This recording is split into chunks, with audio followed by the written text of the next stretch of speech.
Welcome back to the Download Show. Today, I'm joined by two remarkable leaders, Tatyana Marinich and Anastasia Kamyankova, the founders of Imaguru, a startup hub that began in Minsk and is now rebuilding its mission from Warsaw and Madrid. Since 2013, Imaguru has become known as the birthplace of many successful Belarusian startups, including Masquerade, which was acquired by Facebook in 2017, as well as a landing pad for international investors visiting the region. Startups that emerged from Imaguru has attracted over 100 million in investment in recent years. But that momentum has come under threat. The Belarusian government shut down Imaguru, and its team was sentenced to a collective 27.5 years in prison for promoting entrepreneurship and democratic values. Imaguru is now the first startup hub in the world to be declared an enemy of the state. But rather than give up, they've doubled down. Today, Imaguru is not only operating in Exile, it's launching startups, investing across Europe, and leading a campaign to declare entrepreneurship a human right. Welcome to the show. Hello, Tak. Thank you so much for having us. Actually, it's a pleasure, and it's so great to be here. And funny because it's actually reminds me of the first time we met back long ago, back in Minsk at Imaguru. And I guess we were running one of our global events, probably Global Entrepreneurship Week, and you were part of the amazing group of speakers, people we invited, folks from Silicon Valley, different founders, VCs, and I do recall we packed Imaguru with energy, this typical startup vibe, and actually the ideas and ambition, the things we love and still do. Now, that was a very interesting time. I met Exactly. Marvin Yeah. Liao there. But again, that was many years ago. But where does Imaguru stand now? You have a very unique perspective, as this is the only startup hub in Exile. How are you supporting founders today? What do they look like? What do you do on a day-to-day basis to support those founders? Actually, if I may, I would like to start with our origin and something really important to underline, which is actually differentiates us today, being and working from Exile too. So from day one, our goal has been to connect founders with the global venture community, to bring top-notch expertise to emerging markets, and to open door to the best investment opportunities in the region and in places most people and some investors simply overlook, like for example countries, Eastern European countries, emerging startup ecosystem were based today, like Warsaw, for example, in Poland capital, where one of our offices is located today.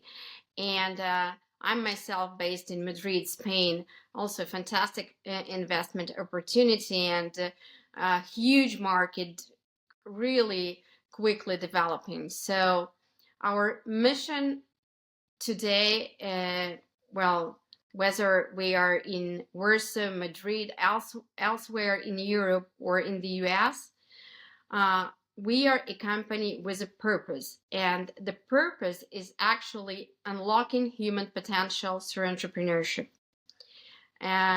So we do it through tons of various activities. We do accelerate startups. We run hackathons. We run different programs focused on startup growth, boot camps. We organize study tours for startups across Europe, and definitely we do invest into startups. I And can can you tell it? Yeah, please. Yeah, if possible, I can add a little bit that startups, whenever they are based, whether they are in Eastern Europe, Western Europe, now we are starting our also presence in the United States. They can turn to us and we help them scale, access to capital, build strong artificial intelligence, train AI, and build strong products and teams. Also stay resilient, stay close to the community, get connected with different folks from investor side, from ecosystem builder side. So definitely we help them on different stages of their development. Now, again, kind of being in exile, you have a unique perspective on some of the technologies and some of, I think, the issues and some of the things that founders care about. What are some of the themes or sectors that you've seen that are actually generating real momentum, actually? It's happened that, yeah, exactly, that we started working in exile, but unfortunately, not just us. Actually, we were forced into exile together with hundreds or thousands of startups who actually, same like us, had to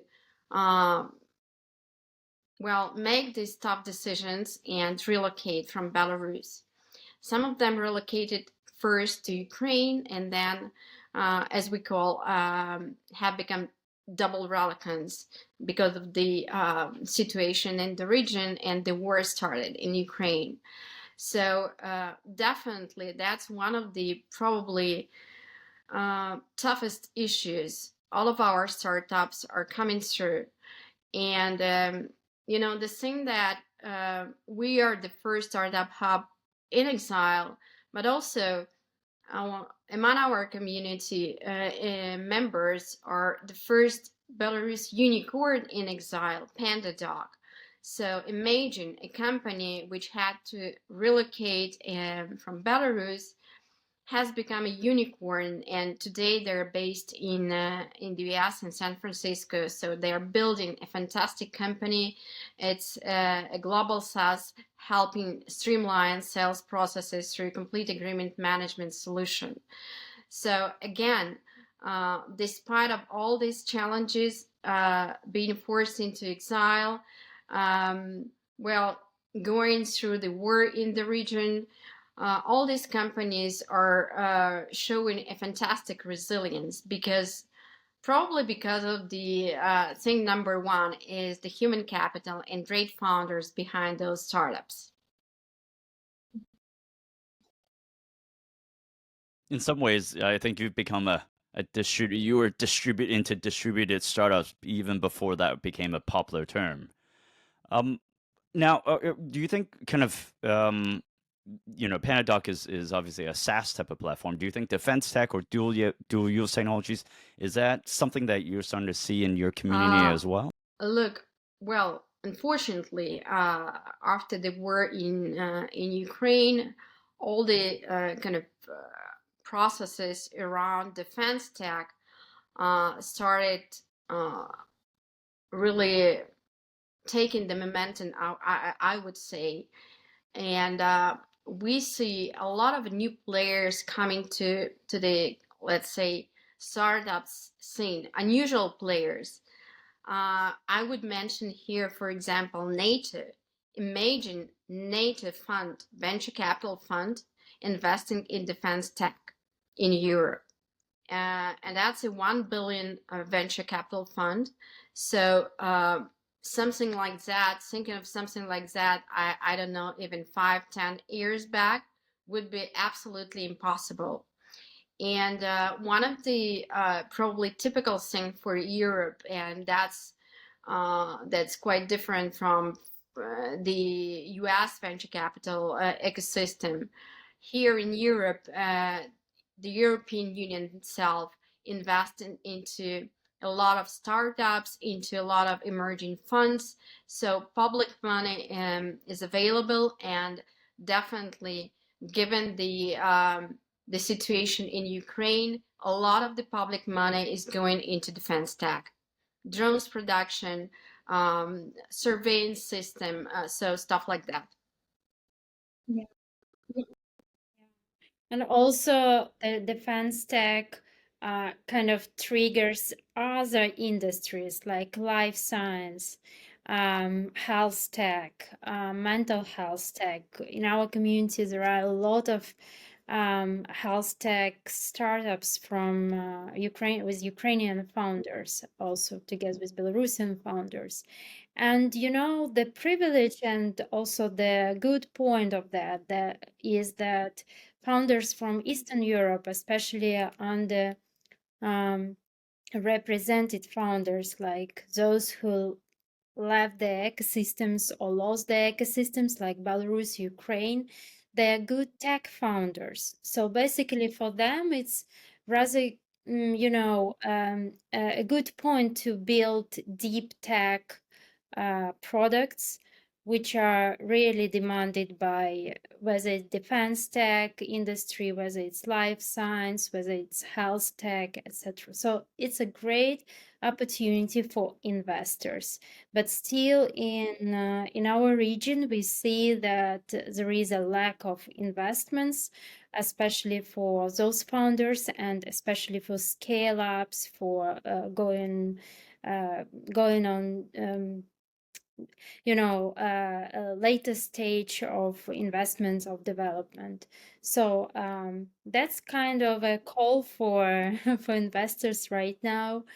Again, and we're coming to this point that crisis usually brings some new opportunities Yeah, in the region. yeah. So go ahead. Actually, sorry, go ahead. No, I found that quite interesting. So you were saying that actually the mix of the, let's say, the companies are also, so it's not just kind of Belarusian startups or Belarusian founders developing startups, they're also kind of collaborating with Ukrainian founders as well, which I guess they're also in flux as well. Have you noticed kind of different communities and what other communities have kind of come together um, to build startups because of geopolitics and what's going on? Do you mean geographical communities or Correct. well, Correct. definitely in our case, we're mm, given the situation in the region, uh, we are focusing on a, let's say, bigger picture of Eastern Europe, or we call it Central and Eastern Europe, and there are excellent, I would say, specific spots or hot spots of startup excellence, like Poland, for example, one of the biggest markets in the region.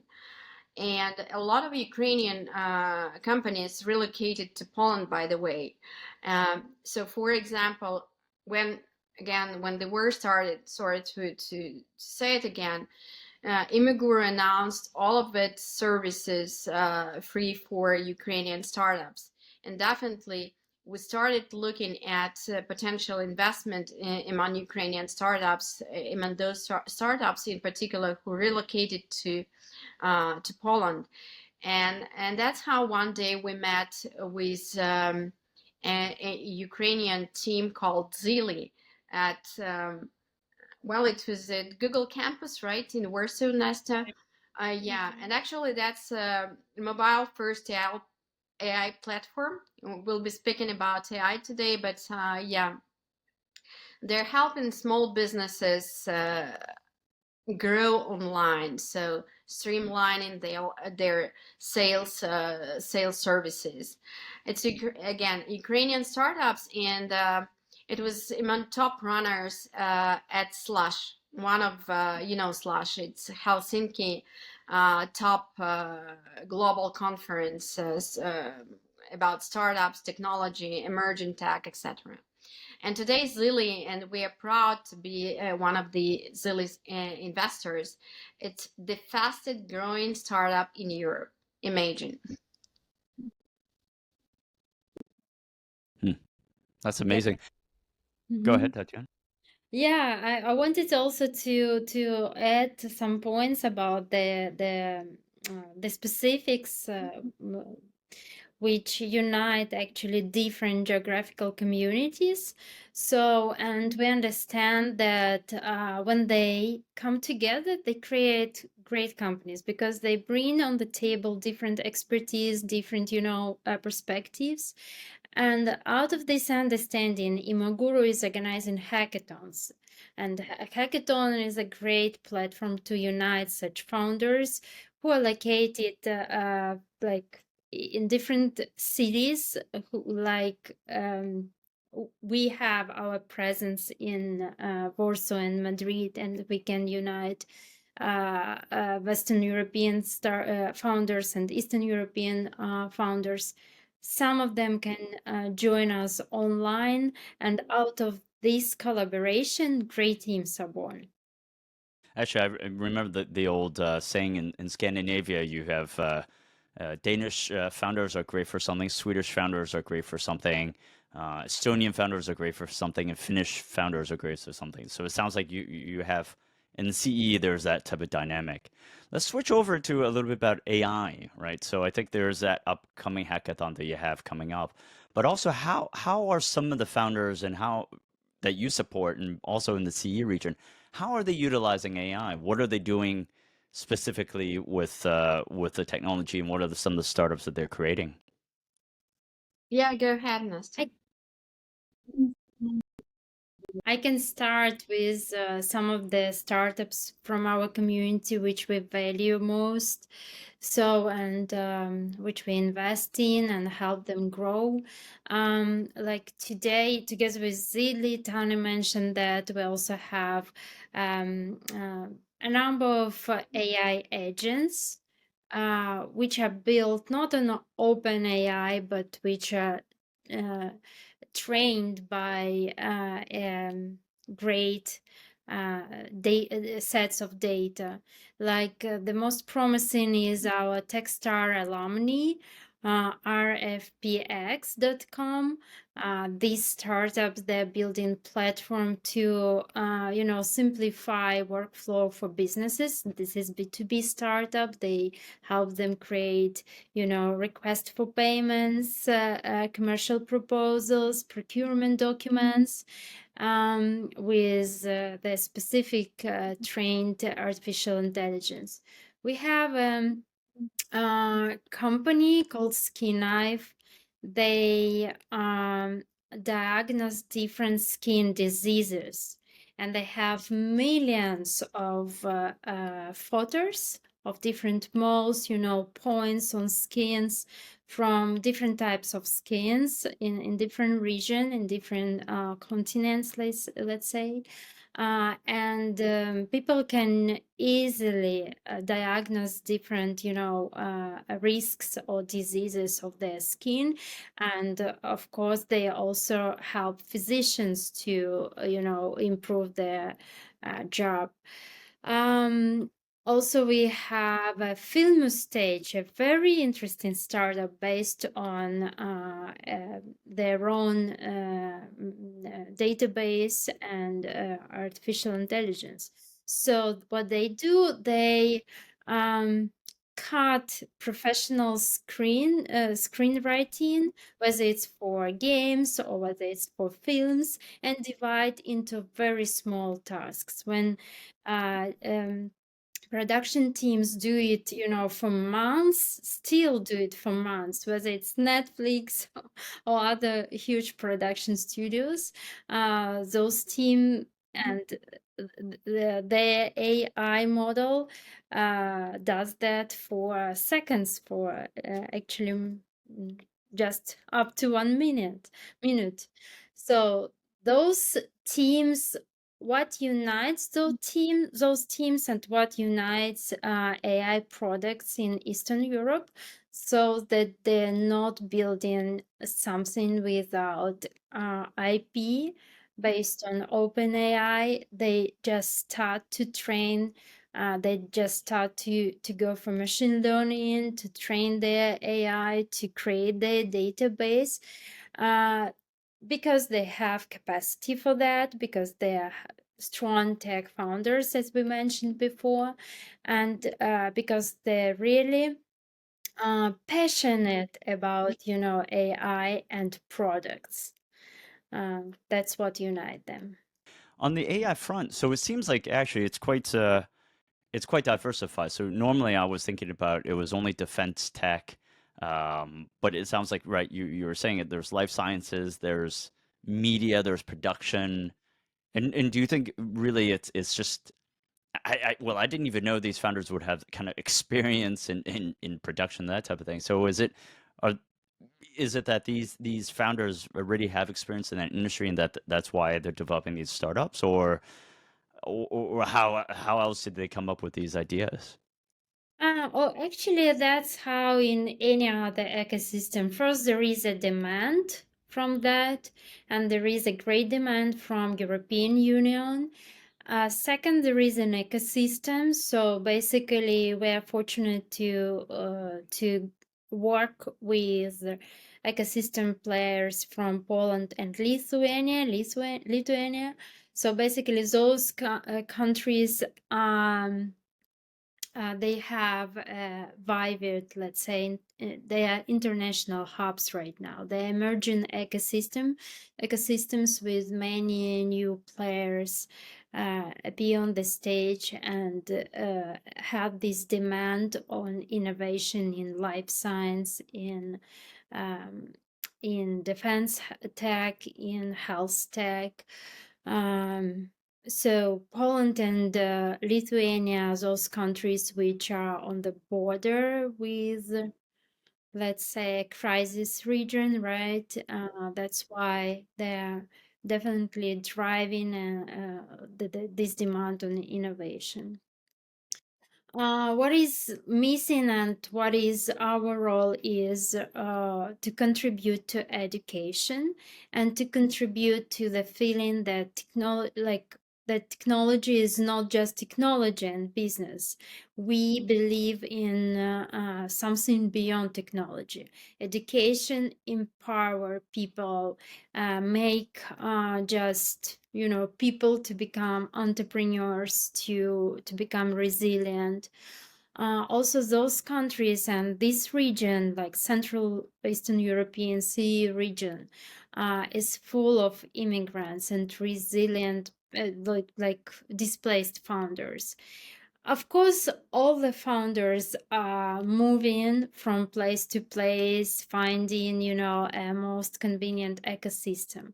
But when we are talking about displaced founders, this is a different story. They had to move. They were forced to move because of the situation, like the political crisis or the war. And yeah, and now those ecosystems are full of those founders, and that's how, like, all those factors, they drive these industries and the demand and kind of ideas in those industries. Hmm. Now you've launched a campaign to promote entrepreneurship, to that vein of what you were speaking before. Entrepreneurship as a human right. That's a really powerful idea. Can you talk a little bit more about that? Yeah, why we launch those campaign? Again, that started from our personal story. Um, we've already mentioned that, and then we understood that this is not our local story. We see that in many places, including where we are from, you're from, starting a business is one of the few ways people can create change from the ground up. But building a business is a form of expression and independence and openness. So that's why we wanted to emphasize that entrepreneurship is a real power which is needed right now for individuals and for communities. So yeah, Anastasia, can you tell us a little bit more about the AI hackathon that you have coming up? Yes, of course. So we believe in hackathons and that hackathons create really proven track record. So on June 27th, 29th, we organize AI hackathon for everybody who is willing to participate and get engaged. So we're gonna have 3 tracks: AI for cybersecurity and digital identity, AI for education and future of work, AI for information ethics and truth. So if you're a developer, designer, founder, hacker, just would like to join a hackathon with your expertise, please visit our website and join the hackathon. And also, if you believe in values that we are promoting, also partner with us, sign petition and entrepreneurship as a human right, and stay tuned. Okay, well, thank you very much for your time and coming on to the show. Thank you.